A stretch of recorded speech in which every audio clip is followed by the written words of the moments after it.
Yeah.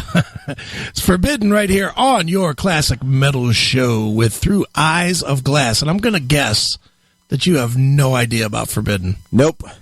I know of the band, but I don't think I've heard maybe 2 songs. What do you think of that? Pretty kick-ass, That's man. Fucking good, man. Dude. You know me, dude. I love thrash metal, dude. I love the old school stuff. One of the thrills of my absolute life was that from I guess it would have been late 89 to 1992, I lived in Central California. I lived in Fort Ord. And I was an hour away from San Francisco. Right. Which, you know, anybody that knows me at all, that music scene, the Bay Area thrash, right? That is, without question, my lifeblood of music. When I go, you know, everybody has their own different thing that they listen to metal wise. Like for you like Dream Theater and you like Megadeth and you like. You're giving me a topic, by the way, and keep talking. But if you can take a call, I think I want to bring somebody onto the show with us. But keep talking. Who? Oh, just. Well, I don't want to give out the number publicly because I don't have Neely's number. No. All right. Okay. Well, I have a show idea. All right. Go ahead. Okay. So, Scribble is in the chat room. Yeah. And Scribble has a podcast. Yeah. And he's asked a bunch of people to come on. Mm-hmm.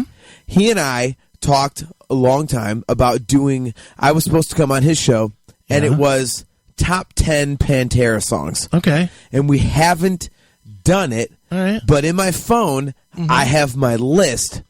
So if you can take a call, I can take a call. And if Scribble can call in, I think this would be pretty badass. Like we can do it on the air. Well, let me see here.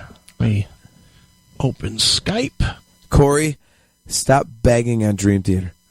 Well, I'm with him on that, but that's up your ass. Let me open up old Skype. Why does this Skype need to fucking install something? Son of a bit. All right, in a minute I'll tell Scribble where to call. Right. But no, when I was living out there was like the heyday of that scene. I was out there from 89 to 92. Exactly where it was. That was heyday of Testament. Yep.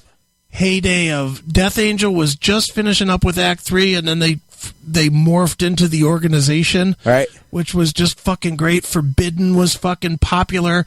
Violence before they turned into Machine Head was out there, and I couldn't get enough, dude. Every weekend, I jumped in the car and I drove up to the Omni, the Stone, the Oakland Coliseum. What was that place called? Shoreline Amphitheater or Amphitheater. Yeah. You know? I went up to Shoreline Amphitheater. Excellent reference. You know, wherever there was concerts, I went to them. And all of these thrash bands were always playing. And a bunch of bands that most people have never heard of. Mesro and, you know, shit like that. I saw Armored Saint up there a bunch of times.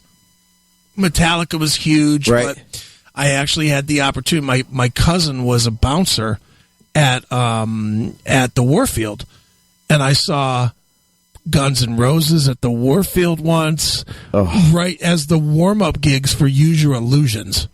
I saw 2 nights of Guns N' Roses. No shit. At the Warfield for the Use Your Illusion warm-ups. I saw the Metallica warm-ups for the Black Album. I saw the first Metallica show of the Black Album tour, which was Day on the Green 91, which was still the best show of my entire life. It was Metallica, Soundgarden, Faith No More, and Queensryche.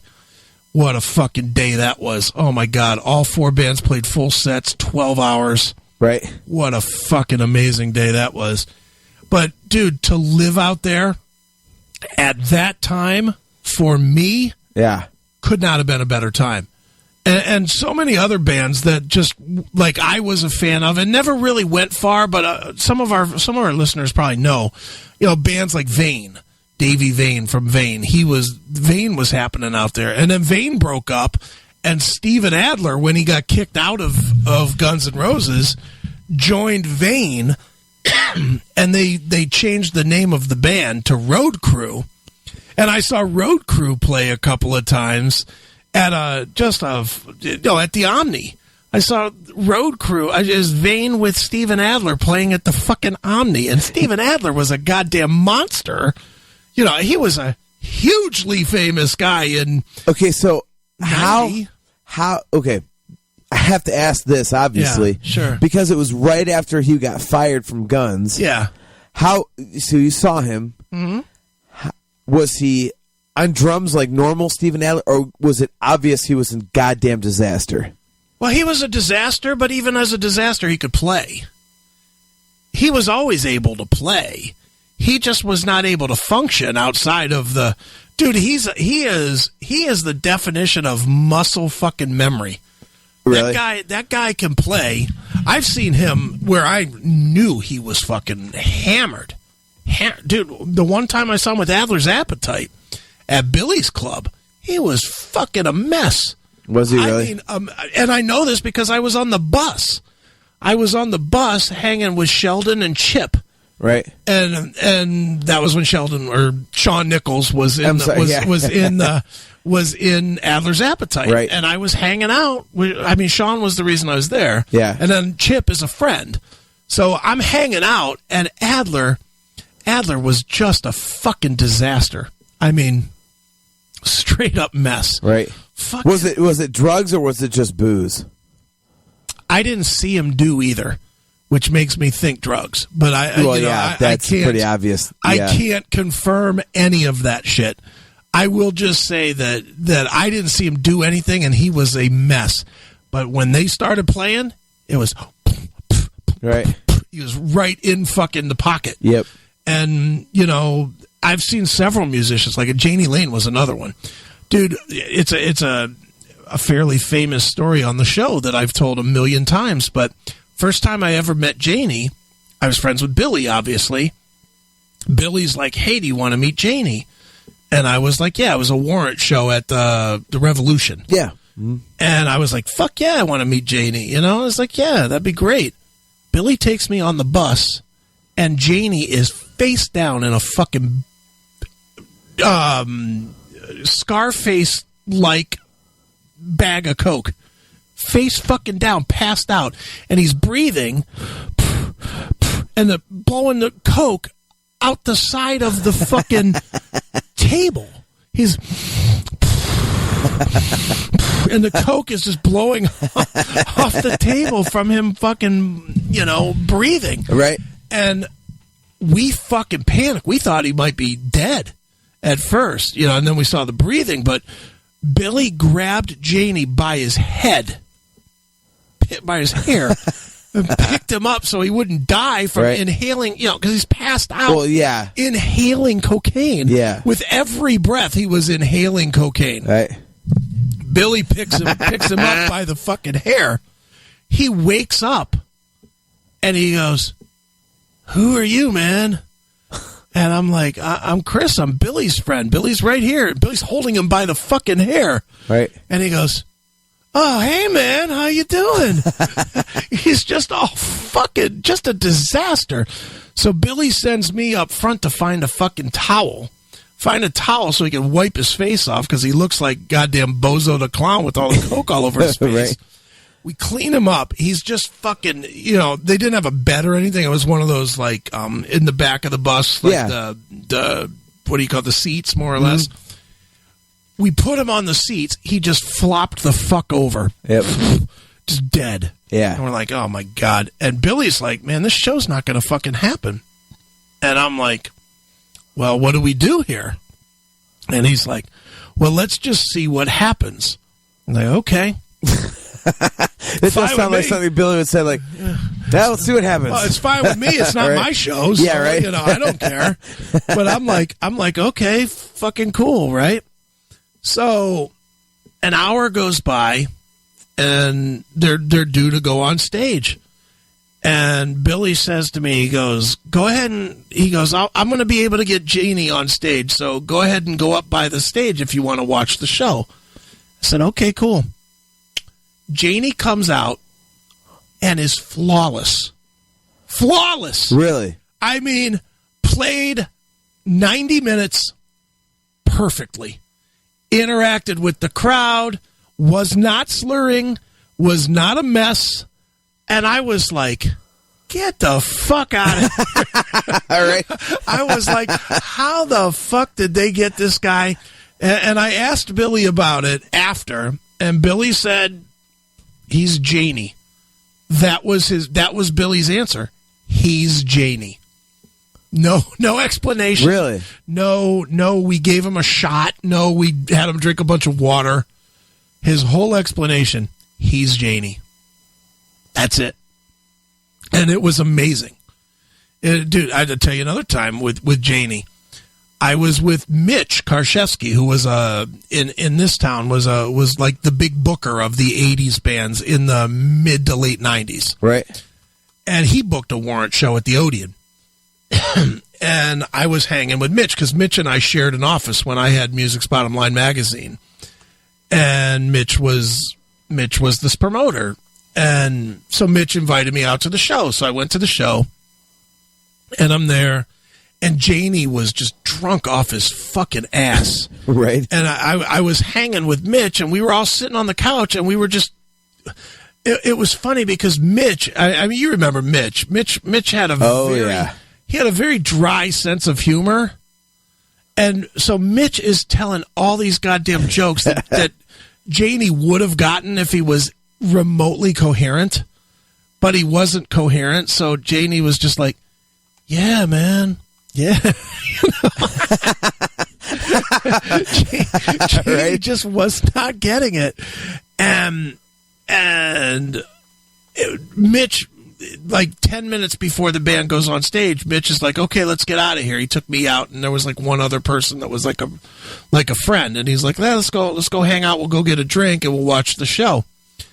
And so we go out, and we're waiting for the show, and 10:15, it started late. Like, they couldn't get Janie going because he was so fucked up. Okay. But when Janie hit the stage, it was, again, note perfect. I don't know how the guy did it. I mean, I honestly was with him 10 minutes before, and he couldn't understand simple jokes. And he got out on stage and just fucking muscle memoried it. Stage juice, man. We've talked about stage juice how many times? But he didn't even have the juice because he wasn't even on the stage. He was, I'm telling you, he was on the verge of passing out. Right. And he went from the verge of passing out to note perfect. Now, you know, dude, you're a singer, and you've gotten up on stage fucked up. Oh, yeah. And it's fucking brutal. You think you sound good, but you don't. Yep. I had it back in March, man, for St. Patrick's Day. Yeah. I was note perfect and was fucking up every single lyric. It was to the point where, like, we share the stage with this band called Nashville Crush, right? And they do nothing but country, and we say we do everything but country, right? And okay. we're like best friends with these guys. Well, their singer, thank God, was even more drunk than I am because it's basically it's 4 1-hour sets. Right. Like, they'll do an hour, then we do an hour, then they do an hour, then we do an hour. Sure.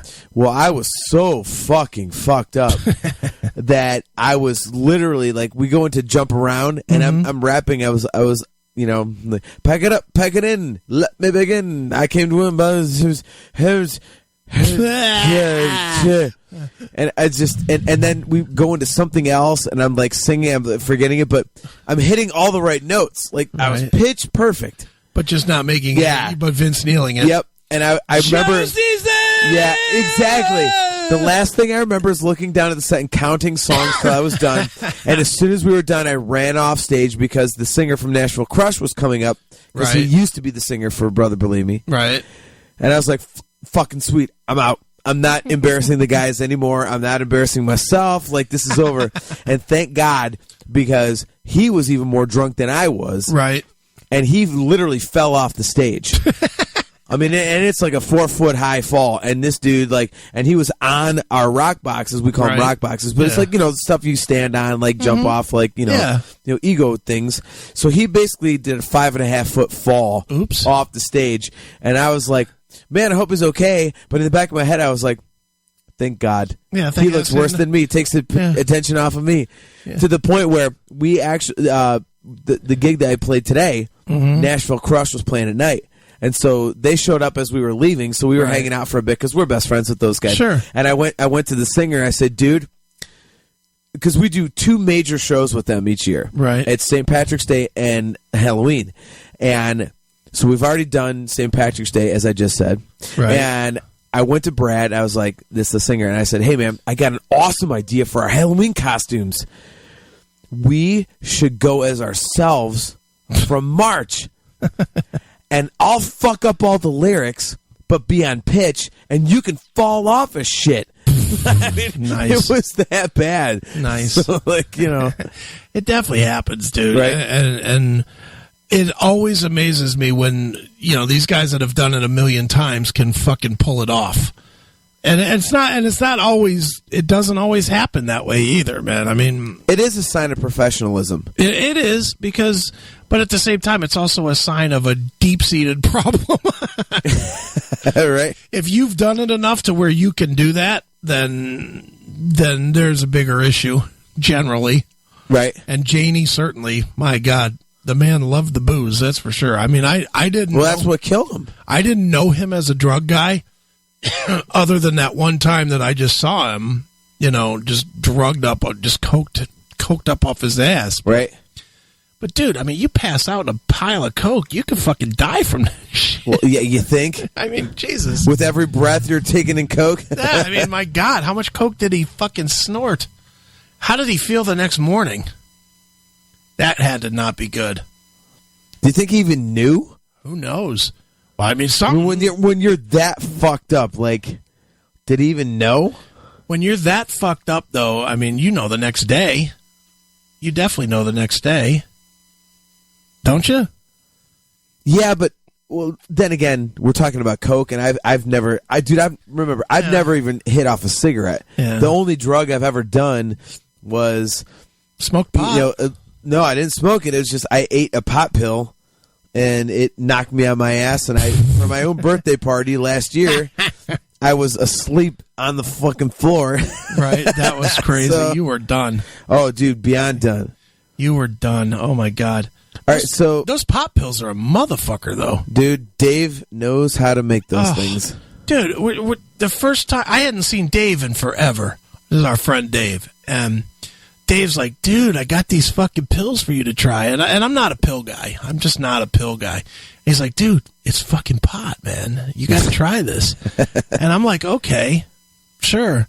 And he hands me 4 of these fucking things. And I, being me, all 4. Right. Of course. All 4 down. And I just ended up just high as a... I mean, I'm sitting there. It was so fun because it was your birthday at that what was that restaurant, or $5 or whatever? $2. $2.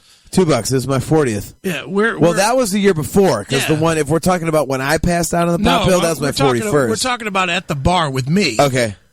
And I'm sitting there, and I felt fine, and Steph was talking to me about something, and for a couple minutes, I was like interacting pretty well with her. And then all of a sudden she goes, Aiken. And I was like, and I'm like, what? She's like, are you okay? And I was like, yeah. My brain was so in slow motion. Right. And then the worst part about this, I don't know if you remember this or not, but I got stopped going home. Yeah, you told me that, yeah. I got stopped driving home, and the cop's like, I smell marijuana in this car. I was like, you're free to check it. I was like, you can check the car all you want. There's no marijuana in here. I was like, I was at the bar. Maybe you smell it off of me from the bar. But I was not. Perfect excuse. And I told him, I said, I was not smoking any marijuana. And this is one time that I was actually smart by being a smart ass. I said, you can smell my fingers if you want. I don't even smoke. And he looked at me and he goes, I just like the way it smells. He goes, just be careful going home. He knew I was high, but I was playing his game, and he just let me go. But he could have actually, BAC'd me, or I don't know what does pot do in your system? Would it be not BAC, but well, ironically, THC me? I actually just heard on the news, the morning news, like the drive-in stuff, whatever you call morning radio. Earlier this week, some company has created a breathalyzer that will test not only the blood alcohol level but also the THC level. Okay. So apparently that's the thing. Why? I don't fucking know. With them deregulating it all over the place, and dude, I watch that live PD all the time. They ask every single guy if they have pot. They all say yes, and they say, all right, well, let's throw it out. Right. As long as they don't fucking throw out 8 pounds of it, they're fine. Right. If they throw 3 joints out the fucking door, then they don't give a shit. Right. They don't even write a ticket half the time for that shit. So I don't know why they would be trying to come up with a THC breathalyzer, but it's probably tied to the legalization of it. I guess. But is there a legal? I guess there must be a legal limit to it. Well, again, I mean, you and I have talked off air, but I say legalize it because, like, my older brother, massive stoner. Yeah. And he goes to work every day, does his job, everything's perfect, My best buddy, Dave, big stoner. Yeah, does his work. Yeah, everything's done, man. It's like, it really doesn't matter. So it's like, like to test people for it, like, what are you going to get out of that? Right. It really doesn't matter. It doesn't. I'm not a big advocate of fighting it. It's so stupid. Who gives a shit? I get the whole thing about, well, people around you could get high or whatever. Well, but that's the thing. That's where I was going with that. Is that, like, if you're drinking, like, you're getting hammered, but the guy next to you is not getting hammered because you're drinking. Except for that's never the case. If you're at a bar where you can get hammered, everybody's getting hammered. Well, yeah, but what I'm saying is, if you're at a bar, let's say you're the only 2 people in the bar, and you're drinking and the other guy isn't, that guy's not going to be drunk. Yeah. But if you're the only 2 people in the bar and you're smoking, the guy next to you could get high, could get a contact buzz, whatever. So not if you vape, baby. Whatever. Now I'm big on the vaping now. The chief. The chief. You were busting my balls about this interview, my interview with Chuck I wasn't Billy busting your balls. I just asked you, like, if it was interesting to you or not. I will fess up and say I had zero interest about the vaping. Right. I'm sure some of you listened to my Chuck Billy interview where I was talking about vaping. I really had no interest in that at all, but it was the topic that was on the table. Right. So I talked about it, but I'll tell you what we're going to do. I have something. Well, you're going to have to wait a minute because if I don't piss, I'm going to piss on the floor. So I should have gone the last time. So I'm going to play one segment of music. How many songs? 2? 3 songs. Damn it. But I'll play short ones. All right. I'll play 3 short songs. We will come back and we will finish the shit up. I'm going to do, if Scribble's listening, he's got to call in because I was supposed to do his podcast about this. And I want to get your opinion because I've got this in my phone. Top 10 Pantera songs. All right. Well, and I really think that some of mine might kind of surprise you. All right. Well, I'm in. Well, so if Scribble, if you are listening, call in so we can do this live. I'll text him the number, or I'll send it to him. Well, I hit him a Facebook message and he has not responded. I wonder if he's fallen asleep. Probably fell asleep. Wait a minute. How did he fall asleep? Wait a minute. Me and you'll do it. It's fucking 11 o'clock in California. What the fuck's he doing? Me and you'll do it if he's not doing. Well, it's fine. I'll be interested to hear your take on some of my choices. I've got to piss. Well, then go piss. All right. Here's some broken teeth. Chipped tooth from my microphone. Yeah, this is for you, John. It's broken teeth with a song for me called Down to the Fire. Nice. So check it out. It's Broken Teeth right here on your Classic Metal Show.